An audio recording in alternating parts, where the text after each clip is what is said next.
J'ai toujours aimé les soirées de mai à Menton. Il y a quelque chose de spécial dans cette ville frontalière lorsque le soleil couchant peint le ciel de rose et d'oranger et que le léger parfum du jasmin flotte depuis l'Italie. Dans des moments comme cela, je m'asseyais généralement sur la terrasse avec une tasse de thé, regardant la vie ralentir progressivement pour laisser place à la fraîcheur du soir. Mais pas aujourd'hui. Aujourd'hui, ma maison bourdonnait comme une ruche dérangée. L'anniversaire d'Adeline est toujours une occasion spéciale dans notre famille. Ma fille tenait à le fêter avec style, même lorsqu'il n'y avait aucune raison particulière de le faire. 39 ans, ce n'est pas un cap, avais-je tenté de lui expliquer gentiment lorsqu'elle avait annoncé son désir d'inviter au moins 25 personnes chez moi. Adeline m'avait simplement fait un geste de la main. « Maman, tu ne comprends rien à la vie moderne. » Peut-être qu'elle avait raison. À 67 ans, il y avait beaucoup de choses que je ne comprenais pas. Par exemple, pourquoi dépenser près de 1000 € pour une robe que l'on ne portera qu'une seule fois? Ou pourquoi un bon whisky doit vieillir au moins 12 ans? Ou pourquoi ma propre maison me semblait soudainement étrangère dès que mes enfants en franchissaient le seuil? Je me tenais au comptoir de la cuisine, fixant mon reflet dans la surface chromée de la machine à café. Les rides autour de mes yeux s'étaient creusées ces dernières années, et mes cheveux autrefois châtains étaient maintenant presque entièrement gris.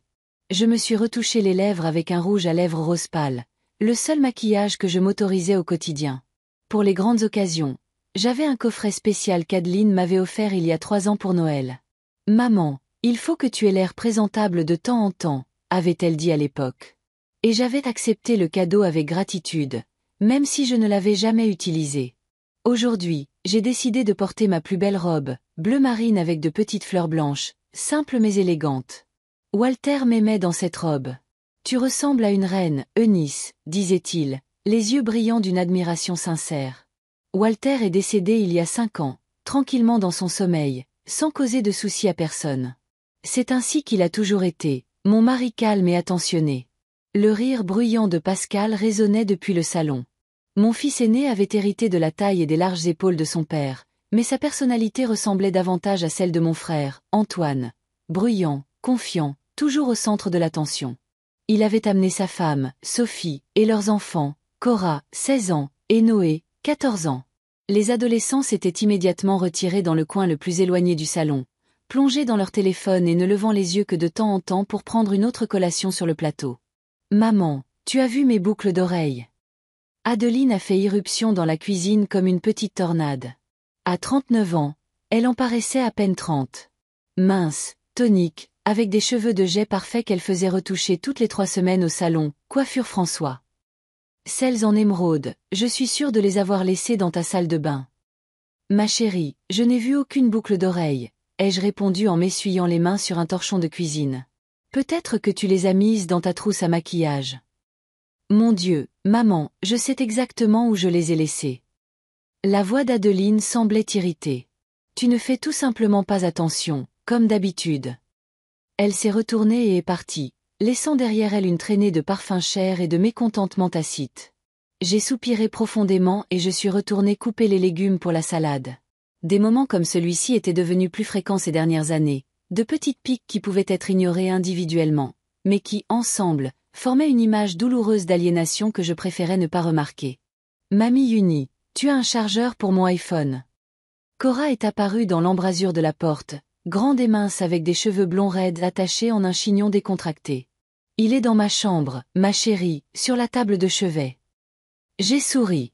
Tu peux le prendre. Merci. Elle s'est retournée pour partir, mais s'est ensuite arrêtée. Mamie, c'est quoi ce truc bizarre dans ton placard qui ressemble à un vieux téléphone? C'est un vieux téléphone, ma chérie. Un téléphone à cadran.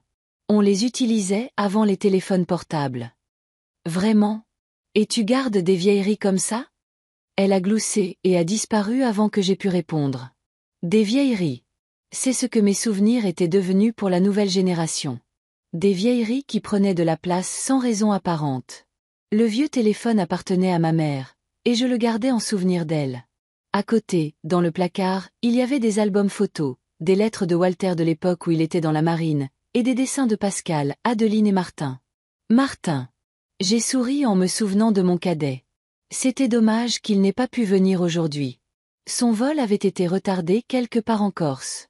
La sonnette a annoncé l'arrivée de nouveaux invités. J'ai entendu Pascal saluer quelqu'un avec une exclamation bruyante. Ce doit être Loïc et ses parents. Adeline essayait toujours d'impressionner la famille de son mari. Les riches et influents Morin de Nice étaient bien loin des modestes Haddock de Menton. Loïc travaillait pour une société d'investissement et gagnait assez pour qu'Adeline puisse s'offrir des vêtements de marque et une adhésion à un country club. Leur fils de 8 ans, Axel, fréquentait une école privée où les professeurs parlaient 3 langues et apprenaient aux enfants à jouer au golf. Je me suis séché les mains et me suis dirigé vers le salon pour saluer les invités. À la porte, j'ai croisé Sophie, qui portait des verres vides. « Oh, Uni, pourrais-tu apporter plus de glace ?» a-t-elle demandé avec un sourire. « Et peut-être ouvrir une autre bouteille de ce vin blanc. »« Bien sûr, ma chérie. » J'ai hoché la tête et je suis retournée à la cuisine. Sophie était une femme gentille, juste un peu distraite. Elle travaillait comme administratrice dans la même entreprise automobile que Pascal, où ils s'étaient rencontrés. Contrairement à Loïc, qui gardait toujours ses distances, Sophie essayait d'être amicale et attentionnée. Mais dernièrement, j'avais remarqué qu'elle aussi avait commencé à me traiter comme une servante plutôt que comme une belle-mère. De retour avec un plateau rempli de glace et de boissons, je me suis arrêtée dans l'embrasure de la porte du salon. La pièce était remplie de monde. Les collègues d'Adeline de l'agence immobilière, les amis de Pascal, des voisins que je ne connaissais que superficiellement. Au centre se tenait Adeline dans sa nouvelle robe ivoire, qui devait coûter aussi cher qu'un mois de loyer pour un petit appartement. À côté d'elle se trouvait Loïc, grand blond au sourire froid et aux manières impeccables. « Et voici ma merveilleuse belle-mère », s'est-il exclamé en me voyant. Sa voix était remplie d'une chaleur feinte. Toujours aux petits soins pour nous tous. J'ai souri et j'ai posé le plateau sur la table. Axel, leur fils, était assis sur le canapé, absorbé par un jeu sur sa tablette. Il n'a même pas levé les yeux. Quand je me suis approchée et lui ai caressé la tête. « Comment ça va à l'école, Axel ?» ai-je demandé, essayant d'attirer son attention. « Bien », a-t-il marmonné sans quitter l'écran des yeux. « Maman, ne le dérange pas », est intervenue Adeline. « Il est à un niveau important. » Je me suis éloignée, me sentant comme la 5e roue du carrosse à cette célébration de la vie. Pascal racontait bruyamment une histoire sur un client qui voulait acheter une voiture de sport mais n'avait pas de permis. Tout le monde riait. Sophie se tenait à proximité, regardant fièrement son mari, ajoutant parfois des détails à son histoire. Je suis retournée à la cuisine et j'ai commencé à préparer le gâteau pour le service. C'était une recette spéciale, un gâteau au chocolat avec un fourrage à la framboise, le dessert préféré d'Adeline depuis son enfance. J'avais passé toute la matinée à le préparer, et le résultat était impressionnant, même selon mes normes strictes. 39 bougies, c'était trop. Alors j'ai décidé de me limiter à 3 bougies décoratives en forme d'étoile. Quand j'ai allumé les bougies et apporté le gâteau dans le salon, la conversation s'est tue. Pascal a commencé à applaudir, et les autres se sont joints à lui. Adeline se tenait près de la cheminée, son visage s'illuminant d'un sourire à la vue du gâteau. « Joyeux anniversaire, ma chérie », ai-je dit en m'approchant. Et puis j'ai remarqué que son expression changeait. Son sourire est devenu forcé. Ses yeux se sont plissés. Elle s'est penchée vers son ami qui se tenait à côté d'elle et lui a chuchoté quelque chose. Son ami a couvert sa bouche avec sa main, essayant de cacher un fou rire. « Qu'y a-t-il » ai-je demandé en m'arrêtant. « Rien, maman », a répondu Adeline.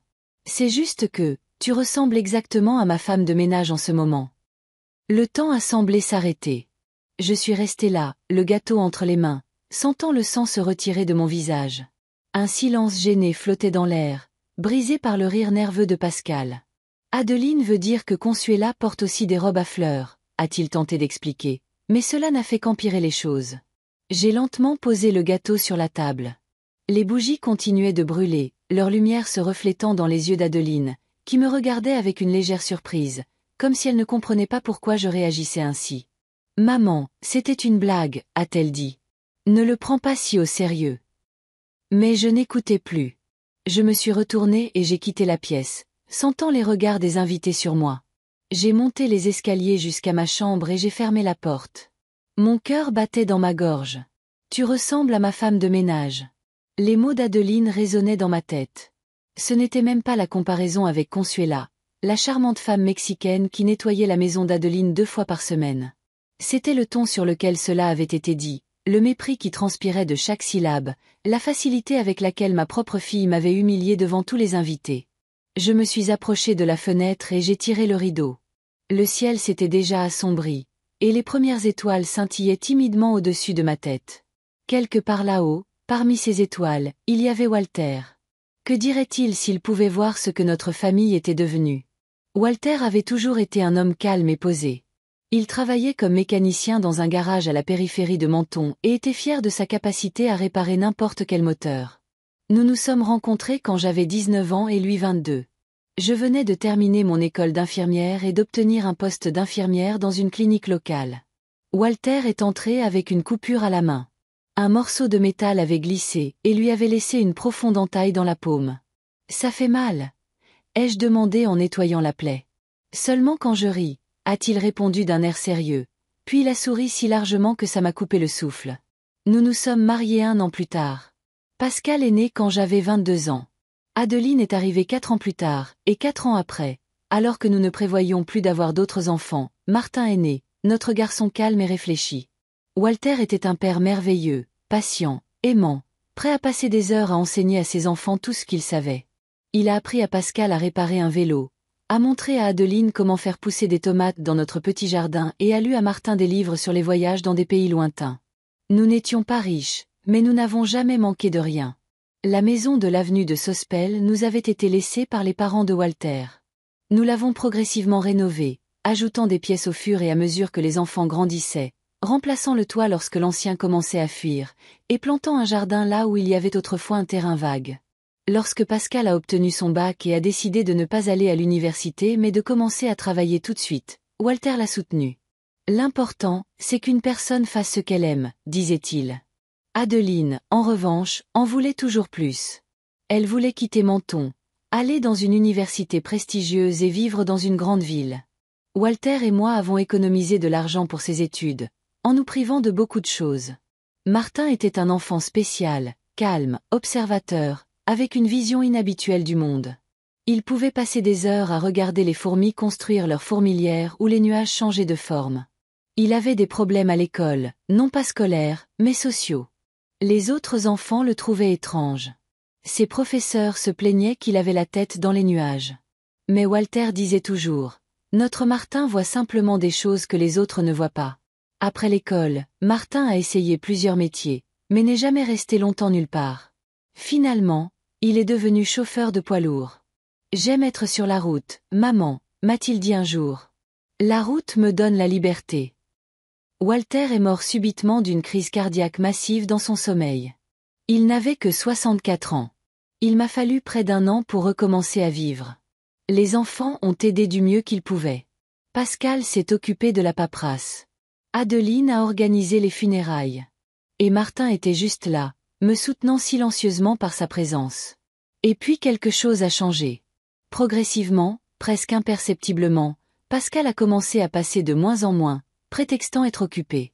Adeline n'appelait que lorsqu'elle avait besoin de quelque chose. Martin partait pour de longs voyages et disparaissait pendant des semaines.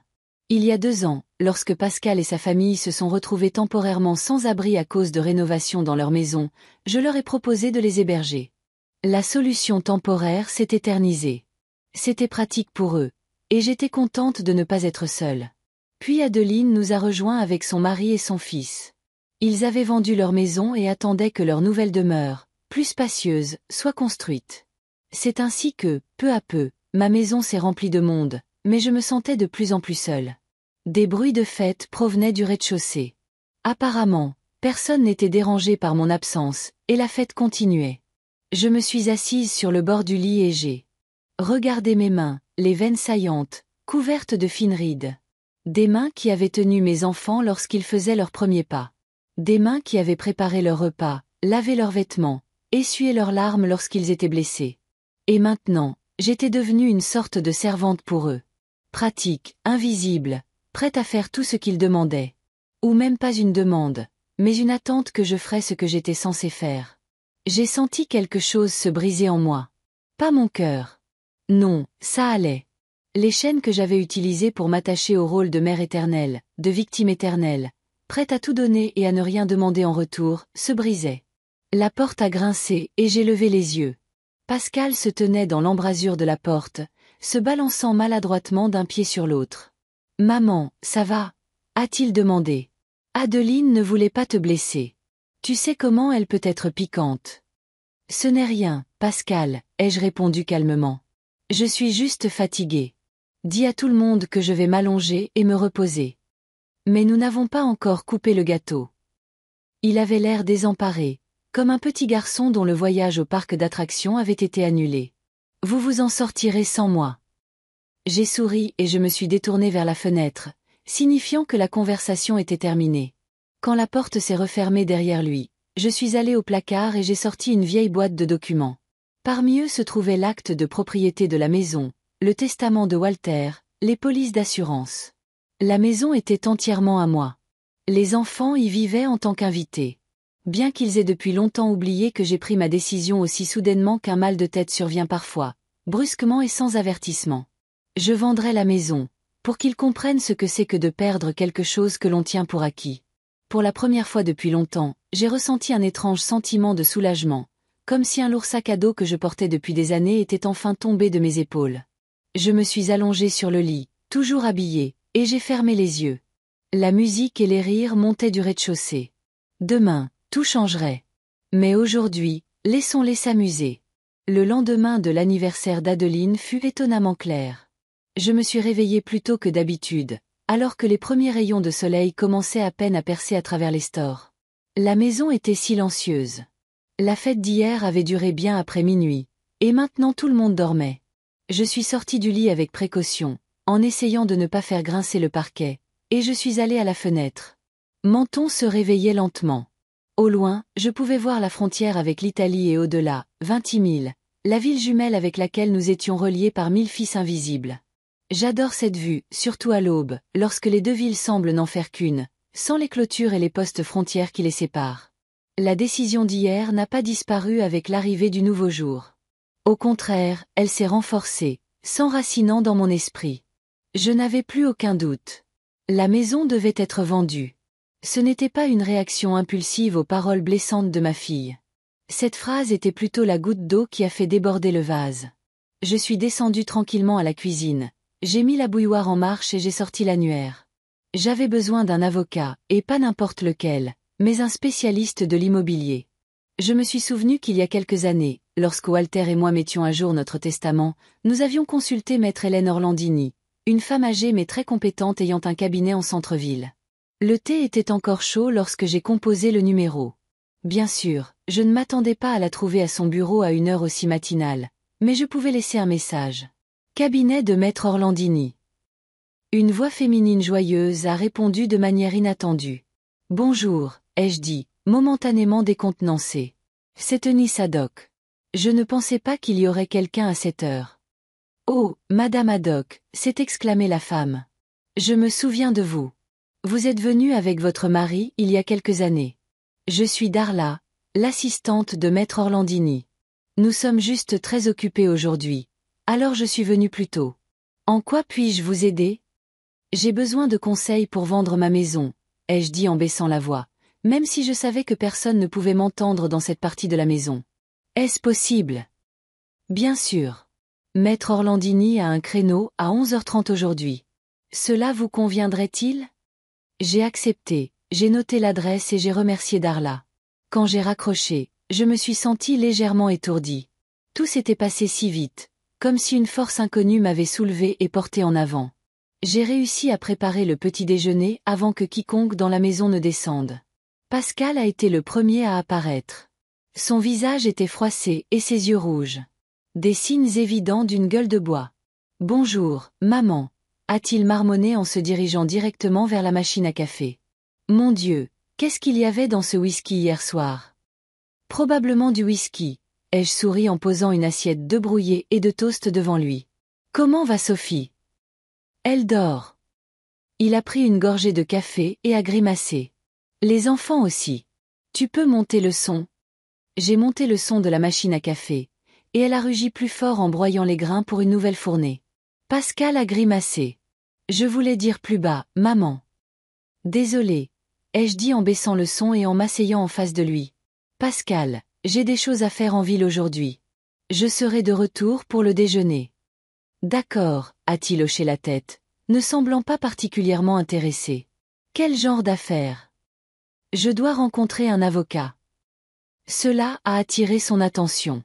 Il a levé les yeux de son assiette et j'ai vu une lueur d'inquiétude dans ses yeux. Il y a un problème? Des problèmes avec les impôts? Non, juste des affaires de routine. J'ai détourné le regard, ne voulant pas mentir directement. Au fait, Adeline est rentrée chez elle hier ou elle est restée dormir? Elle est restée, bien sûr. Tu sais, Loïc, il ne conduit pas après son 3e verre, et il en a eu bien plus que ça hier. Pascal a gloussé. Ils sont dans la chambre d'amis. J'ai hoché la tête et j'ai commencé à débarrasser la table. Ma chambre d'amis était depuis longtemps devenue leur chambre. Elle contenait certains de leurs vêtements, le maquillage d'Adeline, et même les jouets d'Axel.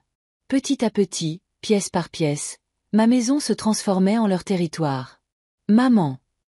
La voix de Pascal est devenue plus sérieuse. À propos d'hier, Adeline est allée trop loin. Je le lui ai dit. Ce n'est rien. Je me suis tournée vers lui avec un sourire. C'était juste une blague. Pas une très bonne. Il a secoué la tête. Tu sais, elle ne voulait pas, enfin, tu comprends. Je comprends. J'ai regardé ma montre. Je dois me préparer. En montant dans ma chambre, j'ai ouvert l'armoire et je suis restée là, indécise, pendant un moment. Ma garde-robe n'était pas très variée. Quelques robes, 2 ou 3 tailleurs pour les grandes occasions, des jeans et des t-shirts pour tous les jours. J'ai choisi un tailleur gris que j'avais porté aux funérailles d'un collègue 2 ans auparavant. Il avait l'air strict et formel, juste ce dont j'avais besoin pour une rencontre avec un avocat. J'avais presque fini de m'habiller quand on a frappé à la porte. Sans attendre de réponse, Adeline est entrée dans la pièce. « Maman, je peux te parler une minute ?» Elle avait l'air un peu embarrassée, ce qui était rare chez elle. « Bien sûr, ma chérie. » J'ai boutonné le dernier bouton de ma veste. « Qu'y a-t-il ? » Je voulais m'excuser pour hier. Elle s'est assise sur le bord du lit. Cette blague sur la femme de ménage, c'était stupide. Ne t'en fais pas. Je me suis tournée vers le miroir pour appliquer un peu de rouge à lèvres. Comme je l'ai dit à Pascal, c'était juste une blague. Oui, mais... Elle a hésité. Je vois que j'ai blessé tes sentiments. Tu as quitté la fête et tu n'es pas redescendu. J'étais fatiguée, ai-je dit en regardant son reflet dans le miroir. Au fait, comment était le gâteau? Tu as aimé? Beaucoup, a-t-elle souri. Comme toujours, le meilleur. Maman, où vas-tu? Il y a un problème? Juste quelques courses à faire. Je me suis tournée vers elle. Je serai de retour pour le dîner. Adeline m'a jeté un regard interrogateur. Tu as l'air trop formelle pour des courses. C'est quelque chose de sérieux? Je dois rencontrer un avocat. J'ai répété la même demi-vérité que j'avais dite à Pascal. Un avocat? Ses sourcils se sont haussés. Pourquoi? Pour mettre à jour certains documents. Rien d'important. Elle a hoché la tête, mais ses yeux montraient encore du doute. Tu veux que je vienne avec toi? J'allais justement en ville pour passer au bureau et récupérer des documents pour la nouvelle maison. Non merci, ai-je dit en prenant mon sac. Ça ne prendra pas longtemps. Tu devrais te reposer après hier. Comme tu veux, a-t-elle haussé les épaules en se dirigeant vers la porte. À plus tard, alors.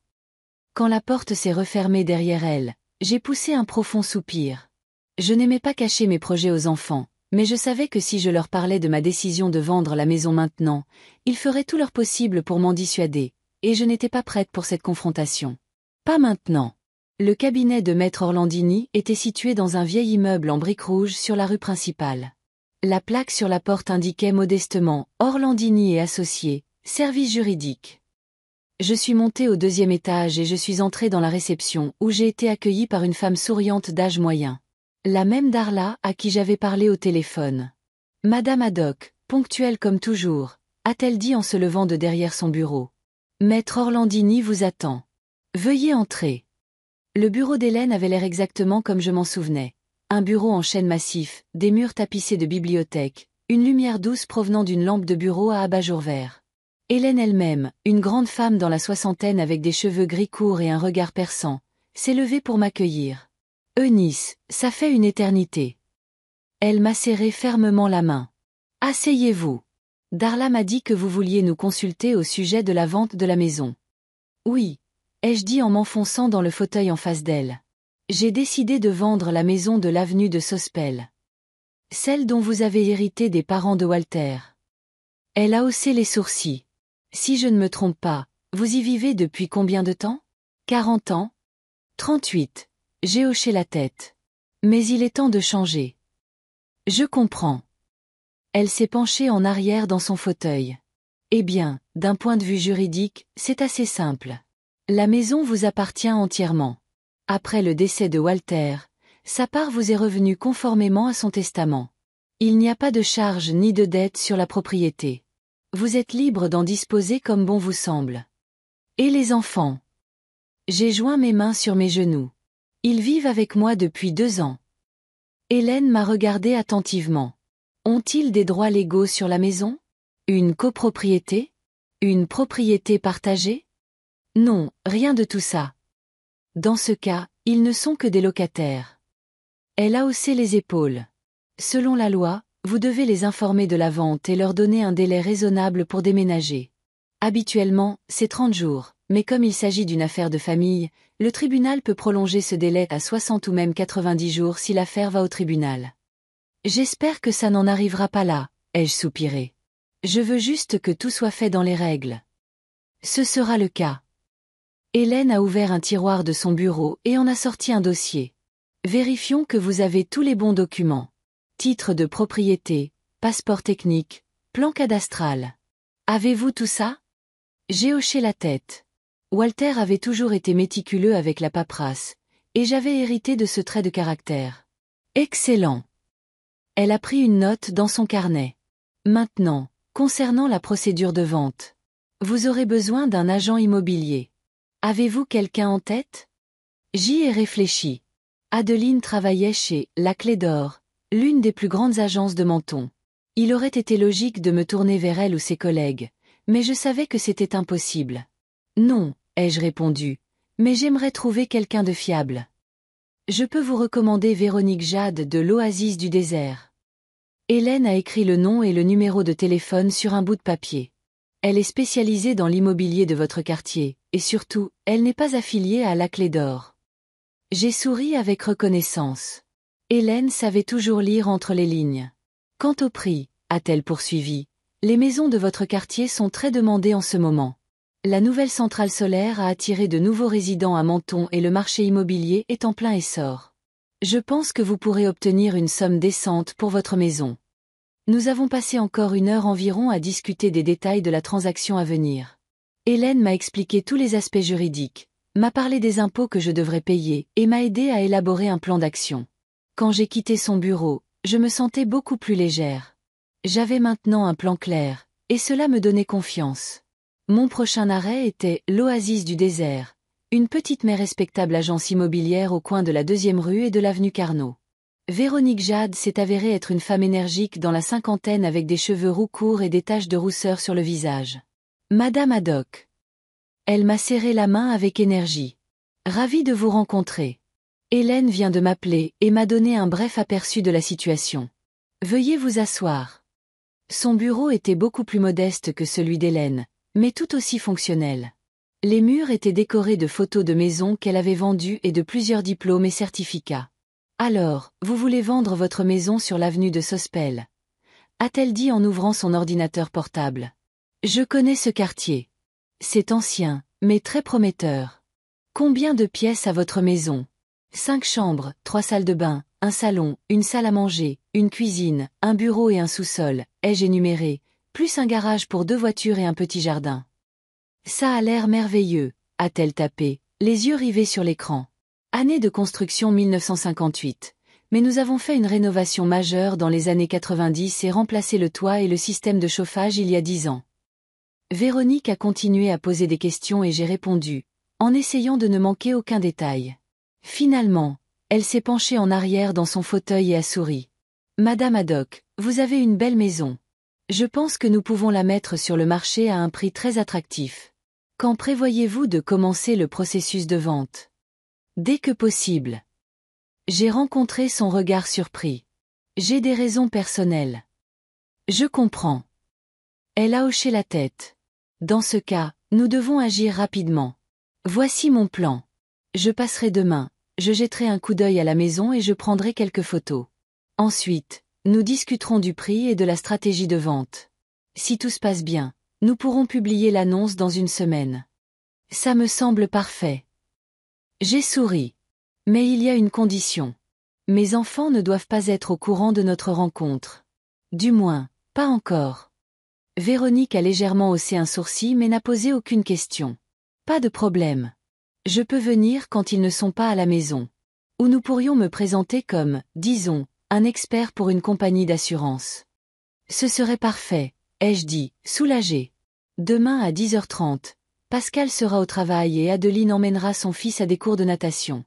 Seule Sophie sera à la maison, mais elle fait généralement du yoga dans sa chambre à cette heure-là. Marché conclu. Véronique a pris une note dans son agenda. 10h30 demain. Et ne vous inquiétez pas, je serai extrêmement discrète. Quand j'ai quitté le bureau de l'Oasis du désert, il était déjà environ 14h. J'ai décidé de m'arrêter dans un petit café voisin pour manger un morceau et rassembler mes pensées avant de rentrer chez moi. Je me suis assise à une table près de la fenêtre, j'ai commandé un sandwich et un thé, et j'ai sorti mon téléphone. Il y avait un message de Martin. Maman, je serai à Menton demain soir. Mon vol atterrit plus tôt que prévu. Puis-je rester avec toi quelques jours? J'ai souri et j'ai répondu, bien sûr, mon chéri. Ta chambre est prête. Je serai heureuse de te voir. L'arrivée de Martin ne pouvait pas être plus opportune. De tous mes enfants, il était le plus compréhensif et le plus sensible. Peut-être qu'il me soutiendrait dans ma décision, ou du moins ne me jugerait pas. Je suis rentrée à la maison vers 15h. Personne n'était dans le salon, mais j'entendais des voix venant de la cuisine.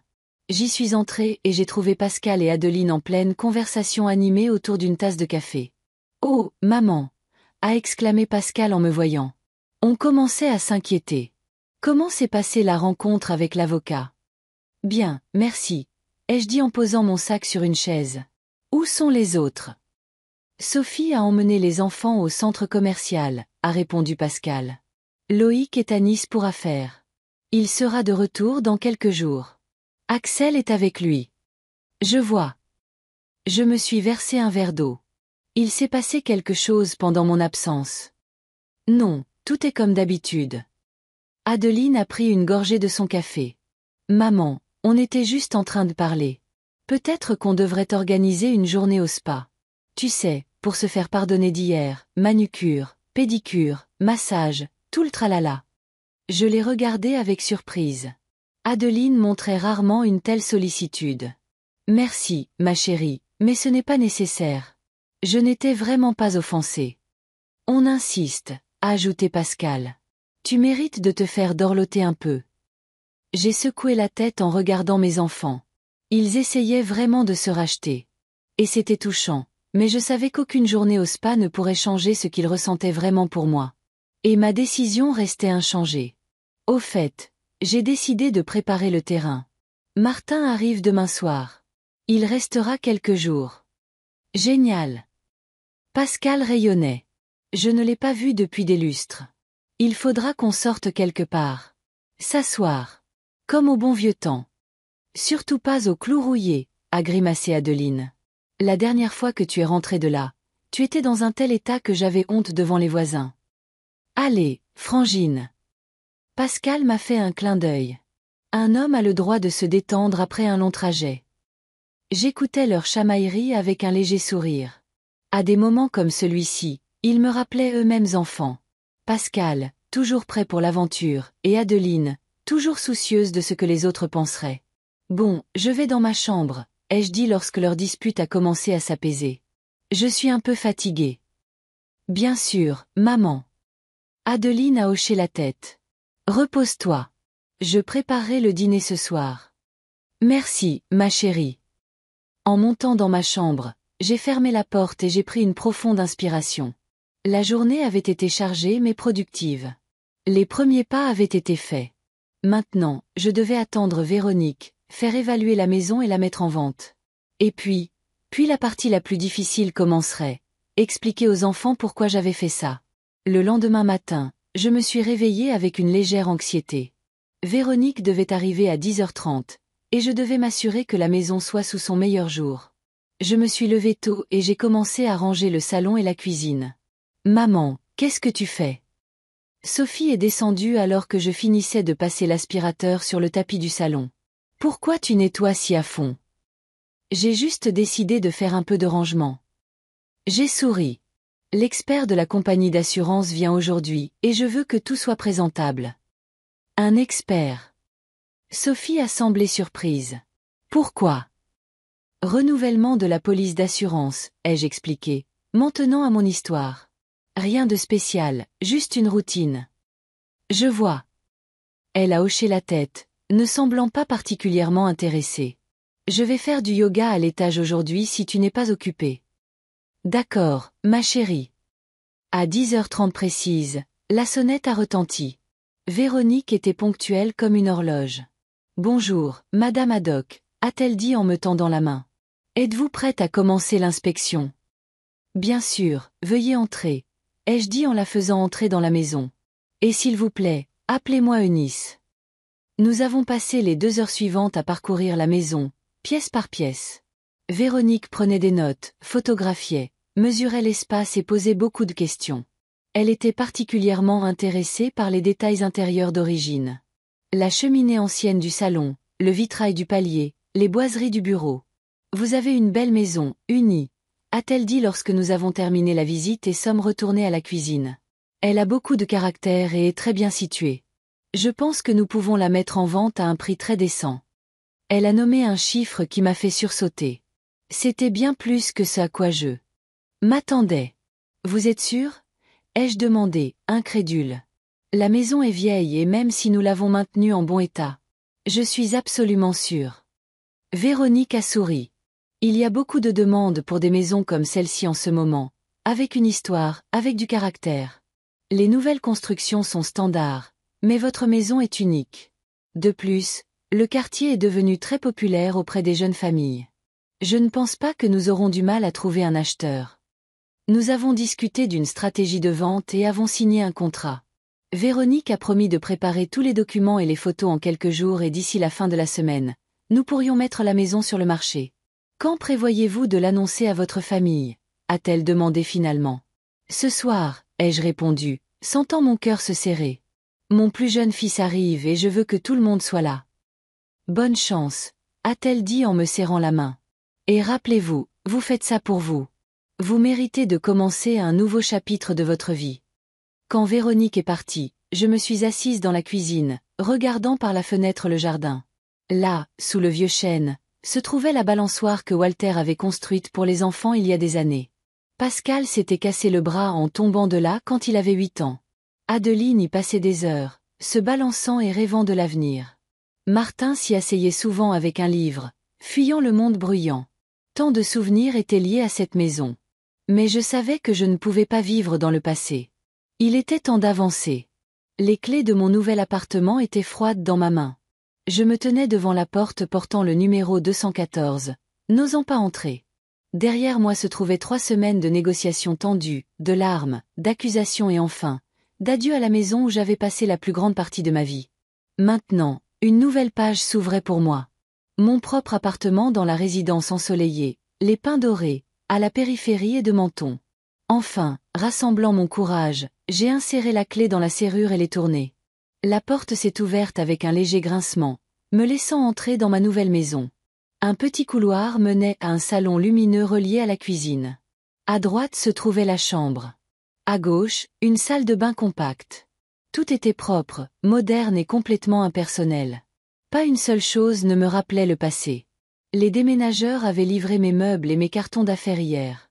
J'avais délibérément emporté le moins de choses possible de mon ancienne maison, seulement le strict nécessaire et quelques souvenirs.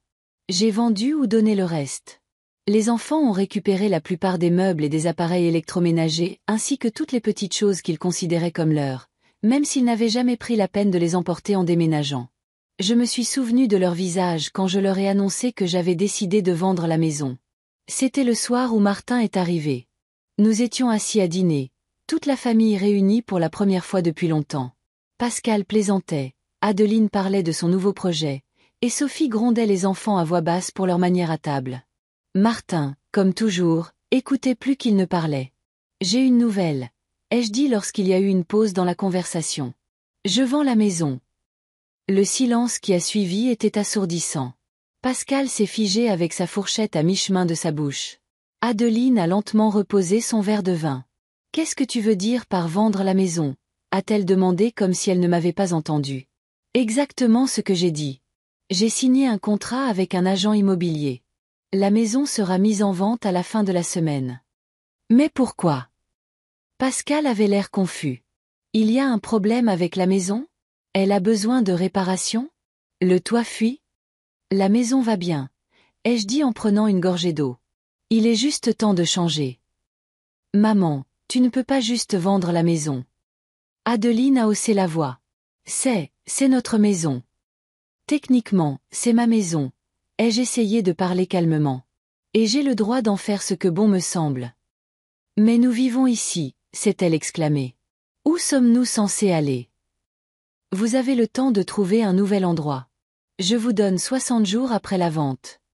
60 jours. Pascal a secoué la tête. Maman, tu plaisantes? On ne peut pas juste. Maman, elle est sérieuse, a dit Martin calmement, en me regardant attentivement. Je le vois dans ses yeux. Cette nuit-là, Adeline et Pascal ont essayé à tour de rôle de me faire changer d'avis. Ils ont parlé de valeurs familiales, de la difficulté pour les petits-enfants de s'habituer à un nouvel endroit, de mon âge et de la solitude. Adeline a même laissé entendre que je n'étais peut-être pas dans mon bon sens et que je devrais consulter un médecin. Seul Martin n'a pas participé. Il m'a trouvée plus tard assise sur la terrasse, regardant les étoiles. C'est à cause de ce qu'Adeline a dit à la fête d'anniversaire, a-t-il demandé en s'asseyant à côté de moi. En partie, ai-je admis, mais il y a bien d'autres raisons que ça. Je t'écoute. Et je lui ai tout raconté. Comment j'avais progressivement commencé à me sentir comme une étrangère dans ma propre maison. Comment les enfants en étaient venus à me prendre pour acquise. Comment tous mes désirs et besoins avaient été relégués au second plan. Je veux vivre pour moi, Martin, au moins pour les années qu'il me reste. Il est resté silencieux pendant un long moment, puis m'a simplement serré dans ses bras. Je comprends, maman, et je te soutiendrai quoi que tu décides. La maison s'est vendue étonnamment vite. En seulement 2 semaines, Véronique avait raison. La demande était forte, et nous avons même réussi à obtenir un prix plus élevé que celui que nous avions initialement demandé. Un jeune couple de Paris, qui attendait son premier enfant, est tombé amoureux de la maison au premier regard. On imagine nos enfants grandir ici, a dit la femme en caressant son ventre arrondi. C'est l'endroit parfait pour une famille. Je pensais la même chose autrefois. Maintenant, debout au milieu de mon nouvel appartement, je ressentais un étrange mélange d'émotions. Une légère anxiété, de l'excitation et, étonnamment, du soulagement. Pour la première fois depuis de nombreuses années, je pouvais aménager l'espace exclusivement pour moi, sans penser à savoir si ce serait confortable pour mes enfants, mes petits-enfants ou leurs amis. J'ai commencé par la cuisine, en rangeant la vaisselle et les provisions. Ensuite, je suis passée à la chambre et j'ai fait le lit avec des draps frais que j'avais achetés spécialement pour ma nouvelle maison. J'ai pendu mes vêtements dans l'armoire. Non pas que j'en avais beaucoup. Je n'ai jamais été une fashionista. J'ai placé une photo de Walter sur la table de chevet, la seule chose qui me reliait au passé que j'avais décidé de garder en vue. Te voilà, mon chéri, ai-je dit doucement en regardant son visage souriant. Nous repartons à zéro. Seulement, maintenant, je devrais me débrouiller toute seule. La sonnette a interrompu mes pensées. Je n'attendais aucune visite, et pendant un instant, j'ai pensé que c'était peut-être l'un des enfants, Adeline ou Pascal, qui venait voir comment je m'installais et essayait de me faire changer d'avis à nouveau. Mais à la porte se tenait une femme que je ne reconnaissais pas. Grande, majestueuse, avec des cheveux gris courts et des yeux bruns vifs. Elle tenait un panier recouvert d'une serviette. « Bonjour. Vous devez être la nouvelle voisine. » Elle a souri en me tendant la main. « Je suis Leila Priest. J'habite à l'appartement 216. J'ai apporté des muffins aux myrtilles. C'est ma propre pâtisserie. Eunice Haddock. » Je lui ai serré la main. « Très heureuse de vous rencontrer. Entrez, s'il vous plaît. Je n'ai pas encore tout déballé, cependant. » Oh, ne vous inquiétez pas pour ça. Leïla a fait un geste de la main et est entrée avec détermination dans l'appartement. Nous sommes tous passés par là. Quand j'ai déménagé ici il y a 3 ans, mes cartons sont restés non déballés pendant un mois entier. Je l'ai conduite dans la cuisine où nous nous sommes assises à une petite table. Les muffins étaient délicieux, moelleux à l'intérieur avec une croûte croustillante sur le dessus et juste la bonne quantité de myrtille. Vous êtes une excellente pâtissière, ai-je dit sincèrement. Ces muffins me rappellent ceux que ma mère faisait. C'est une vieille recette de famille. Leïla a souri. Alors, qu'est-ce qui vous amène dans notre humble oasis? Je lui ai brièvement raconté mon histoire, en omettant les détails personnels et le côté émotionnel. Juste les faits. J'ai vendu ma maison familiale et j'ai décidé de commencer une nouvelle vie. Oh, je comprends parfaitement. Leïla a hoché la tête. J'ai vécu la même chose quand Bernard, mon mari, est décédé. Les enfants voulaient que j'emménage avec eux ou dans une maison de retraite. Vous imaginez? Je n'avais que 67 ans, a-t-elle reniflé. Au lieu de ça, j'ai vendu notre maison, j'ai ouvert un petit café et j'ai commencé à vivre comme j'ai toujours voulu. Vous aviez un café? Ai-je demandé. Doux souvenir sur la rue principale. Peut-être que vous en avez entendu parler. Je l'ai vendu il y a 2 ans quand j'ai décidé qu'il était temps de prendre ma retraite complètement. Mais je fais encore de la pâtisserie pour mes anciens clients de temps en temps, a-t-elle fait un clin d'œil, et pour mes nouveaux voisins, bien sûr. Nous avons parlé pendant près de 2 heures. Leïla s'est avérée être une interlocutrice étonnamment facile, spirituelle, observatrice avec beaucoup d'histoires intéressantes. Elle m'a parlé de la résidence, les Pins Dorés, et de ses habitants, des magasins et des cafés les plus proches, et des meilleurs endroits pour acheter des fruits et légumes frais.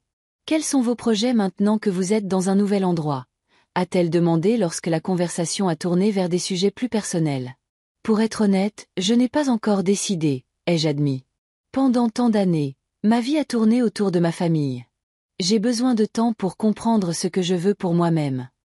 Oh, il y a tellement de possibilités. Leïla a agité la main avec énergie. Il y a une superbe piscine et un studio de yoga ici dans la résidence. Le centre communautaire au coin de la rue propose des cours pour adultes, de l'informatique à l'espagnol. Et l'hôpital Saint-Michel cherche toujours des bénévoles. Faire du bénévolat dans un hôpital, ai-je répété pensivement. Vous savez, ce serait peut-être parfait. J'étais infirmière quand j'étais plus jeune. Vous voyez, a rayonné Leïla. Ce serait merveilleux. Au fait, je vais à un cours d'informatique demain matin. Voudriez-vous vous joindre à moi? Le premier cours est gratuit. J'ai hésité. J'ai toujours eu une relation compliquée avec les ordinateurs. Walter a acheté notre premier ordinateur au début des années 2000, mais je n'ai jamais appris à l'utiliser avec confiance. Et le smartphone que mes enfants m'ont offert pour mon 65e anniversaire était encore un mystère pour moi, et je n'utilisais qu'environ 10% de ses capacités. Je ne sais pas, Leïla. Je suis si maladroite avec ces choses. Raison de plus pour apprendre. Elle a hoché la tête avec détermination. Croyez-moi, ça changera votre vie. Je commande même mes courses en ligne maintenant. Et je parle à mes petits-enfants en visioconférence même s'ils vivent à l'autre bout de la France. D'accord, ai-je décidé. Essayons. Quand Leïla est partie, j'ai continué à déballer, mais maintenant avec un enthousiasme renouvelé. Peut-être que ce déménagement m'ouvrirait vraiment de nouvelles opportunités. Peut-être que 70 ans, ce n'est vraiment pas si vieux, et que j'ai encore le temps de vivre pour moi. Le soir, Adeline a appelé. Je pouvais dire à sa voix qu'elle était contrariée. Maman, comment vas-tu? Tu t'es installée? Il y avait une pointe de désapprobation dans sa voix. Oui, merci. L'appartement est très confortable. J'ai décidé de ne pas répondre à la provocation. Je ne comprends pas comment tu peux appeler cet endroit infesté de bestioles confortable, a-t-elle reniflé. Tu n'as même pas de place pour te retourner là-dedans. Il y a beaucoup de place pour une personne, ai-je répondu calmement. Comment allez-vous, les gars? Vous avez trouvé un nouvel endroit? Loïc dit que nous devrons rester chez ses parents jusqu'à ce que notre maison soit terminée, a-t-elle dit d'un ton accusateur. Tu sais à quel point je n'aime pas sa mère. Elle me regarde toujours de haut. Je suis désolée de l'apprendre, ma chérie, ai-je dit sincèrement. Mais je suis sûre que vous vous en sortirez. As-tu pensé à... Elle a hésité. As-tu pensé à nous redonner, à Pascal et à moi, Une partie de l'argent de la vente de la maison? Après tout, c'était aussi notre maison. Nous pourrions utiliser l'argent comme acompte pour un nouvel endroit. Voilà. J'attendais cette question depuis la vente. Adeline, l'argent de la vente, c'est ma retraite. J'ai besoin de quelque chose pour vivre pour les 15 à 20 prochaines années. Mais maman, sa voix s'est élevée. Tu ne vas pas dépenser tout cet argent. Pascal et moi sommes dans une situation difficile et les petits-enfants. Ma chérie, les jeux interrompus. J'y réfléchirai, mais pour l'instant je dois y aller. J'ai encore beaucoup de déballage à faire. Je pouvais presque sentir physiquement sa déception et sa colère, mais j'ai dit au revoir fermement et j'ai raccroché. Cette conversation n'était que le premier signe. Je savais que les enfants n'abandonneraient pas d'essayer d'obtenir leur part de la vente de la maison, ou pire, de me convaincre de retourner à mon ancienne vie, la vie confortable d'une grand-mère qui est toujours à portée de main quand on a besoin de quelqu'un pour garder les enfants, préparer le dîner ou prêter de l'argent jusqu'à la fin du mois. Les jours suivants se sont déroulés dans une agréable agitation. J'ai meublé mon appartement, j'ai fait connaissance avec mes voisins et j'ai exploré le quartier. Comme promis, j'ai accompagné Leïla à un cours d'informatique où j'ai été surprise de découvrir que je n'étais pas l'élève la plus désespérée. Certains de mes camarades n'avaient même jamais allumé un ordinateur seul.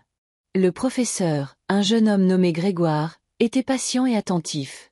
Il nous a montré comment créer et enregistrer des documents, comment utiliser les emails et comment rechercher des informations sur Internet.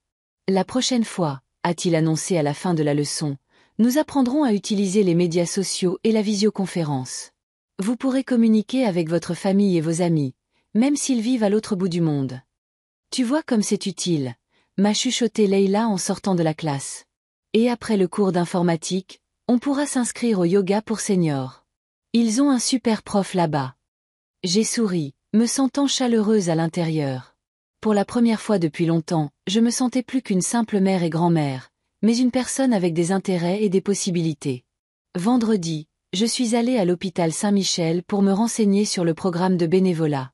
La coordinatrice, une femme sympathique d'âge moyen nommée Rachel Olmo, m'a reçue dans un petit bureau près de l'entrée principale. Infirmière, s'est-elle exclamée quand je lui ai parlé de mon expérience. C'est merveilleux. Nous manquons vraiment de personnes ayant une formation médicale. Elle a expliqué que les bénévoles ayant une formation médicale pouvaient aider dans divers services, de la pédiatrie à la gériatrie, mais qu'ils avaient surtout besoin de personnes dans l'unité de soins palliatifs. Je ne vais pas le cacher. C'est un travail émotionnellement difficile, a dit Rachel en me regardant attentivement. Mais c'est aussi très gratifiant. Vous aidez les gens dans leurs derniers jours à conserver leur dignité et à ne pas se sentir seuls. Je peux le faire, ai-je dit avec confiance. Quand puis-je commencer? Il y a un cours d'introduction obligatoire pour tous les bénévoles. Les règles de l'hôpital, les procédures de sécurité et les bases de la communication avec les patients. Il commence mardi prochain et dure 3 jours. Après cela, vous pouvez commencer à travailler. J'ai rempli tous les papiers nécessaires et en quittant l'hôpital, j'ai ressenti une bouffée d'énergie. J'avais un but, quelque chose de significatif que je pouvais faire pour les autres en utilisant mes connaissances et mon expérience. Sur le chemin du retour, je me suis arrêtée au supermarché pour faire quelques courses. En faisant la queue à la caisse, j'ai remarqué une silhouette familière. Sophie, la femme de Pascal, choisissait des fruits dans le rayon des produits frais. J'ai voulu aller vers elle, mais quelque chose m'a arrêtée. Au lieu de ça, j'ai payé rapidement et je me suis dirigée vers la sortie, en espérant passer inaperçue. Ça n'a pas marché. Eunice. La voix de Sophie a retenti alors que j'ouvrais la portière de la voiture. Attends. Elle a couru vers moi, légèrement essoufflée. Elle tenait un sac de courses. Je suis si contente de te voir, s'est-elle exclamée en me serrant dans ses bras. Tu nous manques tellement à tous. Vous me manquez aussi, ma chérie, ai-je répondu. Et c'était vrai. Malgré toutes les difficultés, j'aimais ma famille. Comment tu t'installes? Sophie a regardé mon visage. Tu as l'air bien, rafraîchi. Merci. J'ai souri. Tout va bien. L'appartement est confortable. Les voisins sont gentils. Je me suis même inscrite à un cours d'informatique. Vraiment. Elle avait l'air sincèrement surprise. C'est super. Pascal sera content d'apprendre que tu acquiers de nouvelles compétences. Nous avons parlé un peu plus du temps, des enfants et de l'avancement de leur recherche d'une nouvelle maison. Sophie était la seule de la famille qui semblait accepter sincèrement ma décision. Tu sais, je te comprends, a-t-elle dit en baissant soudainement la voix. Parfois, je rêve aussi d'avoir mon propre espace, où personne ne laisse traîner ses chaussettes et s'attend à ce que le dîner se prépare tout seul. Nous avons ri et pendant un instant, j'ai ressenti un lien avec elle, un lien qui n'avait jamais existé auparavant. Viens me voir, ai-je proposé, avec les enfants ou seul, comme tu veux. Je serais ravie de te recevoir. Je viendrai, a-t-elle hoché la tête. Mais ne dis pas à Pascal que je te soutiens. Il est vraiment en colère en ce moment. Je ne le dirai pas. J'ai promis. Dis bonjour à tout le monde. Quand je suis rentrée à la maison, il y avait un message sur mon répondeur. Pascal m'invitait à dîner dimanche. Tout le monde sera là, a-t-il dit, et je pouvais entendre une note d'insistance dans sa voix. J'ai tout de suite su que ce n'était pas juste un dîner de famille. Ils allaient me faire une thérapie de groupe pour me convaincre de revenir ou au moins de partager l'argent de la vente de la maison. Mais je ne pouvais pas refuser. Cela aurait été une esquive trop évidente de la confrontation. Dimanche, j'ai mis ma plus belle robe, bleu marine avec un petit motif floral, celle qui avait fait qu'Adeline me compare à une femme de ménage. C'était un petit acte de défi, ma façon de montrer que je n'allais pas changer juste pour répondre à leurs attentes. Pascal et Sophie avaient temporairement loué une maison dans le même quartier où nous vivions. Petite mais confortable, avec une terrasse et un jardin. Quand je suis arrivée, les voitures d'Adeline et de Martin étaient déjà garées à l'entrée. Mamie, la fille de Pascal, Cora, a été la première à me voir et a couru vers moi. Son frère Noé a suivi, un peu moins enthousiaste. Mes chéris. Je l'ai serré tous les deux dans mes bras. Comme vous avez grandi en 2 semaines. Tu exagères, mamie. Noé a reniflé, mais je pouvais voir qu'il était content. La maison était remplie d'une atmosphère de gaieté feinte. Pascal s'affairait autour du barbecue dans le jardin. Sophie mettait la table et Adeline racontait quelque chose à Loïc qui, comme d'habitude, avait l'air légèrement détaché.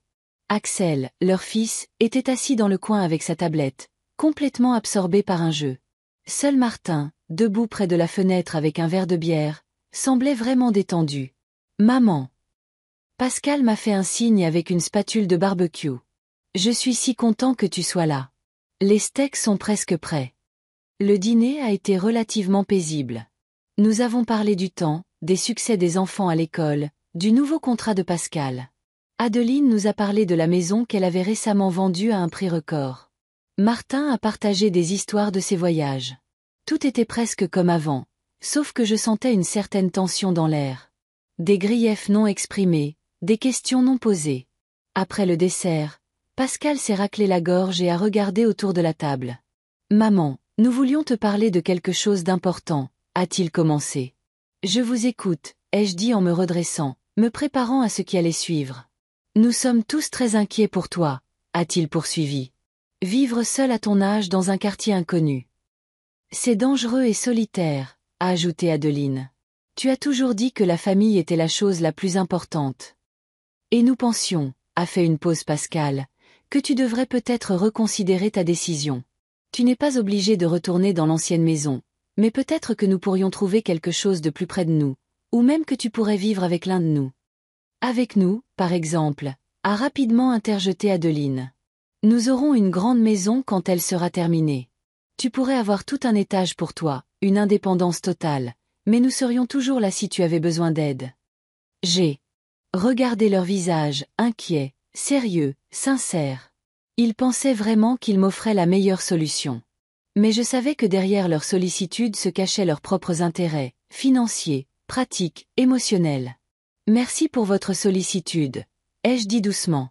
Mais je suis tout à fait heureuse là où je suis maintenant. J'ai de nouveaux amis, de nouvelles activités. Je me suis inscrite à des cours d'informatique et je vais faire du bénévolat à l'hôpital. Du bénévolat. Adeline n'a pas caché sa surprise. Pourquoi? Tu es à la retraite. Tu devrais te reposer. J'aime être utile, ai-je simplement répondu. Et le travail dans le domaine de la santé me manquait. Mais maman, a-t-elle insisté. N'as-tu pas pensé à nous, à tes petits-enfants? Ils ont besoin de leur grand-mère à proximité. Je serai toujours là, ai-je souri. C'est juste que maintenant j'ai aussi ma propre vie. Et l'argent? A soudainement demandé Loïc, parlant pour la première fois de tout le repas. Tu as obtenu une somme importante de la vente de la maison. N'as-tu pas pensé à aider les enfants avec leur logement? Loïc. Adeline a lancé à son mari un regard indigné. Bien qu'il soit évident qu'ils avaient discuté de cette question au préalable. Ce n'est rien, ai-je dit en me tournant vers mon gendre. Oui, j'ai obtenu une bonne somme pour la maison. Une partie servira à mes frais de subsistance dans les années à venir. Une partie servira à l'éducation de mes petits-enfants le moment venu. Quant au reste, je n'ai pas encore décidé. J'ai mis la bouilloire en marche et je suis allé à la fenêtre. En 6 mois, la vue de ma fenêtre avait changé plusieurs fois. De la chaleur de l'été, lorsque les arbres se languissaient sous le soleil brûlant, à l'émeute des couleurs de l'automne, et maintenant à la tranquillité paisible de l'hiver, presque comme à Noël. Il n'y avait jamais de véritable hiver à Menton, mais les matins de décembre étaient tout de même accueillis par un léger frisson et parfois même du brouillard qui roulait sur le sol. La bouilloire a sifflé et je suis retourné au comptoir de la cuisine. En préparant mon thé du matin, maintenant un thé vert spécial que Leïla avait rapporté de son voyage à Paris, j'ai aperçu mon reflet dans la surface miroir du micro-ondes.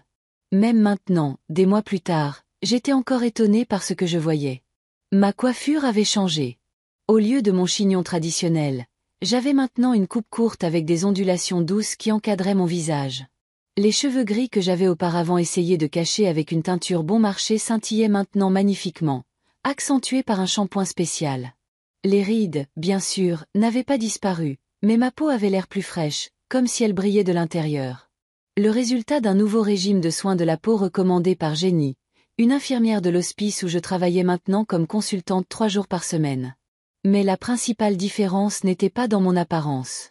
C'était dans ses yeux, vifs, clairs, regardant le monde avec intérêt et même un léger défi. C'étaient les yeux d'une femme qui s'était enfin trouvée. Ce matin n'était pas différent de dizaines d'autres dans ma nouvelle vie. Mais il était spécial. Aujourd'hui, mes enfants venaient me rendre visite tous ensemble pour la première fois en 3 mois. Je les avais invités à déjeuner pour célébrer les fêtes à venir, et à ma grande surprise, ils ont tous accepté. Même Adeline, qui avait pratiquement cessé de me parler après notre dernière conversation sur l'argent, se limitant à de rares appels secs. J'ai fini mon thé, je me suis coiffée, je me suis maquillée légèrement et je me suis habillée. Un pantalon bleu marine, un chemisier beige avec de subtiles broderies, et de petites boucles d'oreilles créoles en argent que Leïla m'avait offertes pour Thanksgiving. Peut-être pour la première fois depuis de nombreuses années, je me sentais vraiment belle. Pas jeune. Non, je n'essayais pas de tromper le temps, mais élégante, confiante, et une femme qui connaissait sa valeur. L'hospice, le havre paisible, est entré dans ma vie presque par accident. Après avoir suivi un cours de formation pour bénévoles, j'ai commencé à travailler dans l'unité de soins palliatifs de l'hôpital Saint-Michel, aidant les infirmières dans les procédures simples et parlant simplement avec les patients. Un jour, la chef de l'unité, le docteur Élise Guérin, s'est approchée de moi. « Eunice, je vous observe depuis un moment », a-t-elle dit. « Vous avez un don incroyable pour communiquer avec les patients, en particulier ceux qui sont en phase terminale. » J'ai souri maladroitement, ne sachant pas comment répondre à un tel compliment. « Un nouvel hospice ouvre en ville », a poursuivi le docteur Guérin. « Il est petit, avec seulement 10 chambres, mais il a un personnel merveilleux et une excellente philosophie. Ils ont besoin d'un consultant, quelqu'un qui aidera les patients et leurs familles à prendre des décisions difficiles concernant la fin de vie. Je vous ai recommandé. Mais je ne suis pas psychologue, ai-je objecté. Je n'ai aucune formation spéciale. Vous avez l'expérience de la vie, m'a-t-elle interrompu doucement. Et une empathie naturelle. Le reste peut s'apprendre. Pensez Y. C'est un poste rémunéré. 3 jours par semaine. J'y ai réfléchi et j'ai accepté. Depuis lors, chaque lundi, mercredi et vendredi, je passe du temps au havre paisible, parlant avec les patients et leurs proches, les aidant à accepter l'inévitable et à trouver la force d'affronter la dernière étape de leur vie. C'était un travail émotionnellement difficile, mais il me donnait un sentiment de profonde signification que je n'avais probablement jamais ressenti auparavant dans ma vie. Les autres jours, je faisais du yoga dans le groupe de Leïla, je participais à un club de lecture à la bibliothèque locale et le mardi, je prenais des cours d'espagnol. J'avais finalement décidé d'apprendre la langue qui avait été parlée autour de moi toute ma vie dans cette ville frontalière. Les enfants ont réagi à mes changements de différentes manières. Martin, qui venait plus souvent que les autres, les a simplement acceptés tels quels. « Tu as l'air heureuse, maman », a-t-il dit un jour. C'est ce qui compte. Pascal était sceptique au début, mais a progressivement commencé à s'intéresser à ma nouvelle vie, surtout après que j'ai aidé son amie, dont la mère mourait d'un cancer, à trouver un hospice décent et à se préparer émotionnellement à son décès. Adeline est restée inflexible. Elle voyait mes changements comme une trahison personnelle, la preuve que j'avais toujours vécu de la mauvaise façon, pas comme elle le voulait.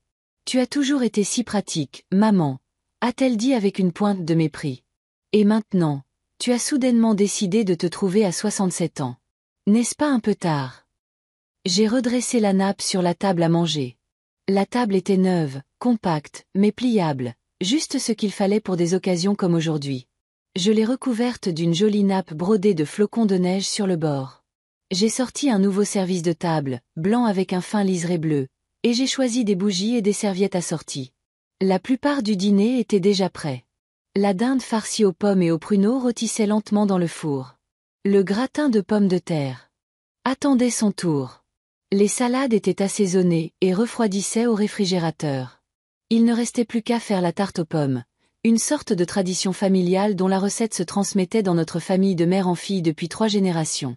Après avoir pétri la pâte et l'avoir mise au réfrigérateur pendant une demi-heure, je me suis assise sur le canapé et j'ai ouvert mon ordinateur portable.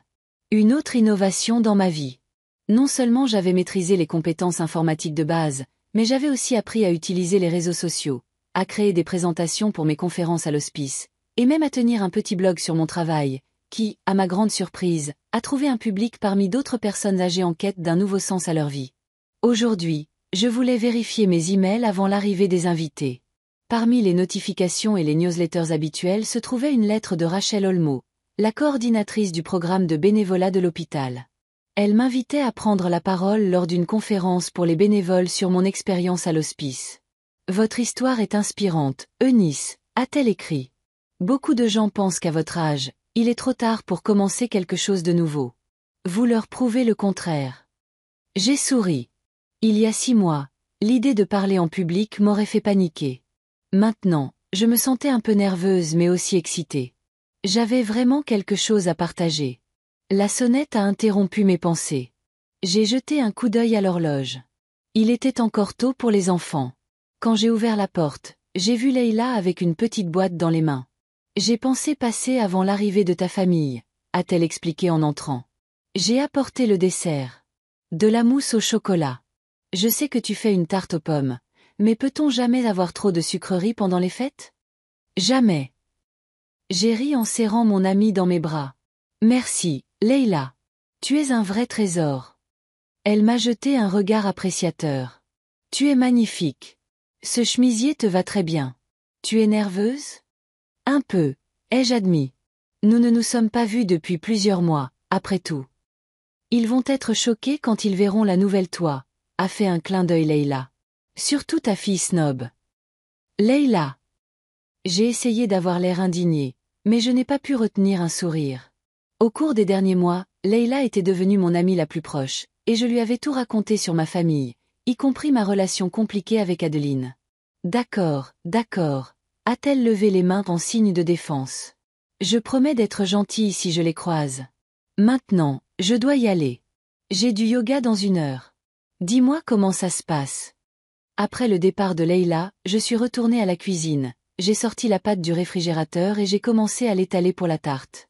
En coupant les pommes en fines tranches, je me suis souvenu l'avoir fait des milliers de fois auparavant dans l'ancienne cuisine, souvent avec la petite Adeline debout sur une chaise à côté de moi, saupoudrant soigneusement de cannelle sur les pommes. Quelque part en cours de route, nous avons perdu ce lien, cette simple joie de créer quelque chose de délicieux et de chaleureux ensemble.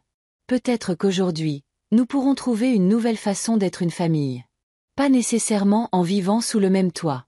Pas nécessairement en répondant aux attentes des autres, mais simplement en s'acceptant et en se respectant mutuellement pour ce que nous sommes.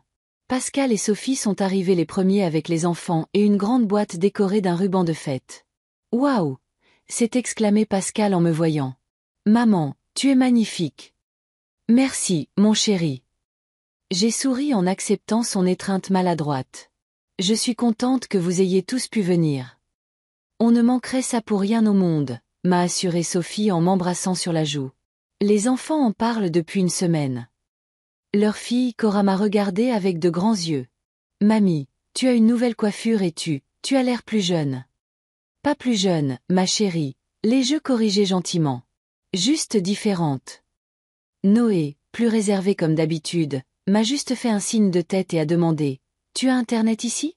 Je dois vérifier un site web pour un projet scolaire. » Bien sûr, ai-je dit en lui donnant le mot de passe du Wi-Fi, ce qui a suscité un autre regard surpris de la part de Pascal. « Tu as le Wi-Fi ?» Il a secoué la tête. « Je pensais que tu avais à peine été convaincu d'utiliser un téléphone portable. » Les temps changent, mon fils. Je lui ai fait un clin d'œil. Et moi aussi. Martin est arrivé 15 minutes plus tard avec une bouteille de bon vin et une brassée de chrysanthèmes jaunes. « Tu es belle comme toujours, maman, » a-t-il dit en me serrant dans ses bras. « Et ça sent merveilleusement bon. Ta cuisine m'a manqué sur la route. »« Comment s'est passé ton dernier vol ?» ai-je demandé en arrangeant les fleurs dans un vase. « Fatigant, mais intéressant, » a-t-il dit en enlevant sa veste et en la suspendant à un cintre. J'ai survolé le Grand Canyon, un spectacle impressionnant. Nous sommes allés dans le salon où Pascal versait déjà la bière qu'il avait apportée dans des verres. « Pas pour les enfants », a prévenu Sophie. « Allez, maman. J'ai presque 17 ans, » a protesté Cora. « Quand tu auras presque 17 ans, alors on en reparlera », a rétorqué Sophie. J'ai regardé cette scène de famille avec un sentiment chaleureux. Malgré toutes les difficultés des derniers mois, je les aimais tous. Si différents, si compliqués, mais si chers à mon cœur. Adeline est arrivée la dernière, sans Loïc, mais avec Axel. Elle avait l'air fatiguée, avec des cernes sous les yeux que même son maquillage habile ne pouvait cacher. Loïc s'excuse, a-t-elle dit en guise de salutation. Il a une réunion d'affaires urgente. Le dimanche ? A demandé Pascal, surpris. Tout le monde ne travaille pas selon un horaire comme le tien, a sèchement répondu Adeline. Je me suis dépêchée d'intervenir, sentant la tension monter. Entre, ma chérie. Axel, comment ça va à l'école ? Le garçon a haussé les épaules. Bien, mamie. Il a eu les meilleures notes pour son projet scientifique, a annoncé fièrement Adeline. Son travail sera présenté au concours régional. C'est merveilleux, ai-je dit sincèrement. Quel était le sujet du projet ? Les effets de la pollution de l'air sur les plantes, a répondu Axel, se redressant un peu. J'ai mené des expériences avec différentes espèces. Ça a l'air fascinant. J'adorerais en savoir plus, ai-je dit. Et à ma grande surprise, Axel a hoché la tête avec intérêt. Le déjeuner s'est beaucoup mieux passé que ce à quoi je m'attendais. La dinde était juteuse. Le gratin parfumé et la tarte aux pommes a été déclarée à l'unanimité la meilleure depuis des années. La conversation coulait naturellement, passant des travaux scolaires de Cora et Noé au dernier voyage de Martin. Des nouveaux clients de Pascal aux problèmes de Sophie avec son patron. Seule Adeline était inhabituellement silencieuse, ne se joignant à la conversation que lorsqu'on lui posait une question directe. Après le dessert, les enfants, même les adolescents, sont allés dans le salon pour regarder un film sur ma nouvelle Smart TV. Un autre achat qui a surpris Pascal. Les adultes sont restés à table avec du café et de la liqueur. Alors, maman. Pascal m'a regardé avec un léger sourire. Raconte-nous ton travail à l'hospice. Ça a l'air inhabituel. Oui, j'aimerais en savoir plus aussi, a ajouté Martin. Tu ne nous en as pas beaucoup parlé la dernière fois que nous nous sommes vus. J'ai pris une gorgée de café, rassemblant mes pensées. C'est un travail vraiment inhabituel, ai-je commencé. Je conseille les patients et leurs familles sur les soins palliatifs, en les aidant à prendre des décisions difficiles concernant la fin de vie. Parfois, je parle juste avec des gens qui ont besoin de quelqu'un à qui parler. Ça a l'air déprimant, a grimacé Adeline, de parler de la mort tout le temps. Pas vraiment, j'ai secoué la tête. Nous parlons plus de la vie, de la façon de vivre le temps qu'il vous reste avec dignité, sans douleur, entouré de gens qui vous aiment. C'est émotionnellement difficile, mais aussi très significatif. Et tu es payé pour ça ?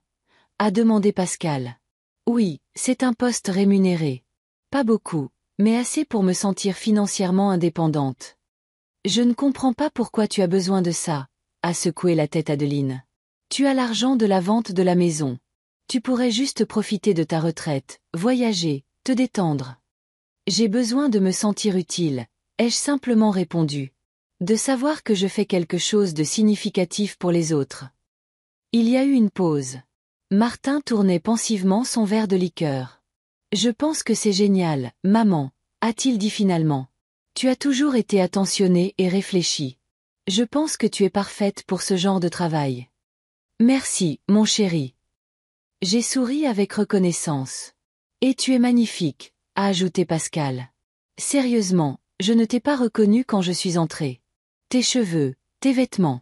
On dirait que tu as rajeuni de 10 ans. 15, je dirais, a convenu Martin. J'ai ri. N'exagérez pas. J'ai juste changé un peu de style. J'ai une nouvelle amie, Leïla, qui m'a aidé à mettre à jour ma garde-robe et m'a pris rendez-vous chez son coiffeur. Cette Leïla, c'est une bonne personne, a demandé Sophie avec prudence. Elle n'essaie pas de, tu sais, profiter de ta gentillesse. Leïla est une personne merveilleuse. J'ai secoué la tête. C'est une veuve comme moi. Elle tenait un restaurant. Maintenant, elle est à la retraite. Elle a 2 grands-enfants qui vivent à l'autre bout de la France. Nous allons au yoga et à un club de lecture ensemble. Un club de lecture. Adeline n'a pas caché sa surprise. Tu n'as jamais été une grande lectrice. Les gens changent, ma chérie. J'ai haussé les épaules. J'ai plus de temps pour lire maintenant, et j'ai trouvé ça plutôt agréable. Que fais-tu d'autre de ton temps libre, a demandé Pascal. À part le yoga et le club de lecture. J'apprends l'espagnol, ai-je répondu. Et j'écris un petit blog sur mon travail à l'hospice. Un blog. Pascal s'est presque étouffé avec son café. Tu écris un blog, maman? Toi qui ne savais pas comment envoyer un email? Les temps changent, mon fils, ai-je répété ma phrase du matin. Et moi aussi. Après le café, nous sommes passés au salon où les enfants finissaient de regarder un film. À ma grande surprise, Axel s'est assis à côté de moi et a commencé à me poser des questions sur mon travail. Il s'est avéré qu'il envisageait une carrière en médecine et s'intéressait à tout ce qui touchait à ce domaine. Peut-être que tu pourrais me montrer un hospice un jour, a-t-il demandé.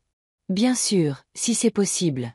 Je pense qu'on peut arranger ça, ai-je dit, touché par son intérêt. Nous devrons obtenir l'autorisation de l'administration, mais je suis sûre que ce ne sera pas un problème. Vraiment. Ses yeux se sont illuminés. Ce serait génial. Axel, je ne pense pas que ce soit une bonne idée, est intervenue Adeline. Un hospice n'est pas un endroit pour les enfants. J'ai 8 ans, maman, a protesté le garçon. Et je veux être médecin. Je dois connaître tous les aspects de la profession. Nous en discuterons plus tard, a dit Adeline d'un ton qui n'admettait aucune discussion. La soirée s'est poursuivie. Nous avons joué à des jeux de société, nous avons parlé et nous avons ri. J'ai remarqué que Pascal me jetait des regards pensifs, comme s'il essayait de résoudre une sorte d'énigme. À un moment donné, alors que les autres étaient absorbés par une partie de Scrabble, il s'est assis à côté de moi sur le canapé. Tu sais, maman, a-t-il dit doucement. Je dois admettre que j'avais tort. Quand tu as décidé de vendre la maison et de commencer une nouvelle vie, je pensais que c'était une sorte de caprice, que tu reviendrais vite à la raison et que tu reviendrais. Mais maintenant, je vois que tu t'es vraiment épanouie. Tu as l'air heureuse, passionnée, pleine de vie, et je suis heureux pour toi. Vraiment. Merci, Pascal. Je lui ai serré la main. Ça compte beaucoup pour moi. Et je veux m'excuser, a-t-il poursuivi en détournant le regard. Pour la façon dont nous t'avons tous prise pour acquise, surtout après la mort de ton père. Nous nous sommes tellement habitués à ce que tu sois toujours là, toujours prête à aider, que nous avons oublié que tu avais ta propre vie, tes propres rêves. Ce n'est rien, mon chéri. J'ai souri. Je suis aussi à blâmer. J'ai laissé faire pendant des années. Parfois, il faut un choc pour que les choses changent. Tu veux dire ce qu'Adeline a dit à sa fête d'anniversaire? Il m'a regardé attentivement. À propos de la femme de ménage. J'ai hoché la tête. En partie, c'était la goutte d'eau, mais les problèmes s'accumulaient depuis longtemps. Elle ne voulait pas te blesser. Pascal a soupiré. Adeline est comme ça. Elle se soucie toujours de son apparence, de la façon dont elle est perçue par les autres. Je suppose que c'est à cause de Loïc et de sa famille. Il nous regarde toujours de haut. Je sais, ai-je dit doucement. Et je ne lui en veux pas. J'espère qu'avec le temps, elle comprendra que j'ai fait ce que j'avais à faire, non pas pour la contrarier. Pascal a hoché la tête et est retourné à son jeu. Je suis restée assise sur le canapé, regardant ma famille, ressentant un étrange sentiment de paix. Quelque chose avait changé, pas seulement en moi, mais dans nos relations. Quelque chose commençait à guérir. Quand il a commencé à faire nuit, les invités ont commencé à partir. Sophie m'a serré dans ses bras particulièrement fort. « Viens nous voir plus souvent », a-t-elle chuchoté. « Tu manques aux enfants et à moi aussi. » Martin a promis de passer dans 2 semaines lorsqu'il traverserait Menton en direction de Marseille. « Je suis fier de toi, maman », a-t-il dit en partant. « Tu es un vrai modèle. » Adeline et Axel ont été les derniers à partir. Le garçon m'a serré fort dans ses bras et a dit doucement « Je veux vraiment voir où tu travailles, mamie. S'il te plaît, fais en sorte que ça arrive. » J'ai serré, mon chéri. J'ai promis. Adeline avait été un peu distante tout au long de la visite, mais elle m'a serré dans ses bras pour me dire au revoir, rapidement, formellement. Mais c'était un progrès par rapport à notre dernière rencontre. « Tu as l'air bien, maman », a-t-elle dit laconiquement. « Cette couleur te va bien. » « Merci, ma chérie. » J'ai souri. « Comment va Loïc ? Il était vraiment occupé aujourd'hui ? » Quelque chose a brillé dans ses yeux. De la douleur, de l'incertitude, de la peur. « Oui, bien sûr », a-t-elle dit trop rapidement. « Il a beaucoup de travail en ce moment, un gros projet. » Je comprends. Je n'ai pas insisté. « Dis-lui bonjour de ma part. » Quand tout le monde est parti, j'ai débarrassé la table, j'ai chargé le lave-vaisselle et je suis sortie sur le petit balcon de mon appartement. La nuit, Menton s'étendait devant moi, scintillant de lumière. Quelque part là-bas, dans l'une de ces maisons, Adeline pleurait probablement dans son oreiller à cause de problèmes avec son mari qu'elle n'était pas prête à admettre. Quelque part là-bas, Pascal discutait probablement des changements en moi avec Sophie. Quelque part là-bas, Martin se préparait pour un autre long voyage, faisant ses valises pour la route. Et moi, je me tenais là, dans ma nouvelle maison, me sentant étonnamment entière. C'était comme si toutes les pièces de ma vie s'assemblaient enfin pour former une image pleine de sens. Oui, il y avait eu des pertes. Ma maison, ma routine familière, quelques illusions sur ma relation avec mes enfants. Mais le gain semblait les surpasser. Un nouveau travail qui me donnait un but. De nouveaux amis qui m'acceptaient pour ce que j'étais. Une nouvelle compréhension de moi-même et de mes capacités. Mon téléphone a bipé, signalant un message. C'était Leïla. Comment ça s'est passé? Sont-ils choqués par la nouvelle toi? J'ai souri et j'ai répondu, mieux que ça quoi je m'attendais. Je te raconterai demain au yoga. Merci pour le dessert. Tout le monde a adoré. De retour dans ma chambre, j'ai remarqué le cahier d'Axel. En le feuilletant, j'ai vu des notes soignées sur les plantes, des diagrammes, des observations. Mon petit-fils était vraiment sérieux au sujet de la science. Je devrais parler à l'administration de l'hospice de la possibilité de sa visite. Peut-être pas en tant que visiteur, mais en tant que participant à un programme de bénévolat pour les écoliers. Ce serait formidable de soutenir son intérêt pour la médecine. En m'allongeant pour dormir, j'ai pensé à combien ma vie avait changé au cours des 6 derniers mois. Qui aurait cru qu'à 67 ans, je trouverais une nouvelle vocation, de nouveaux amis, un nouveau style de vie?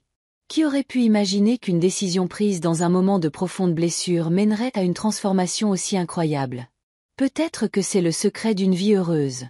Ne jamais cesser de changer, d'apprendre, de grandir. Ne jamais penser qu'il est trop tard pour commencer quelque chose de nouveau. Ne jamais laisser les autres définir vos limites et vos possibilités. Avec cette pensée, j'ai fermé les yeux et je suis tombée dans un sommeil paisible et réparateur que je n'avais pas connu depuis de nombreuses années.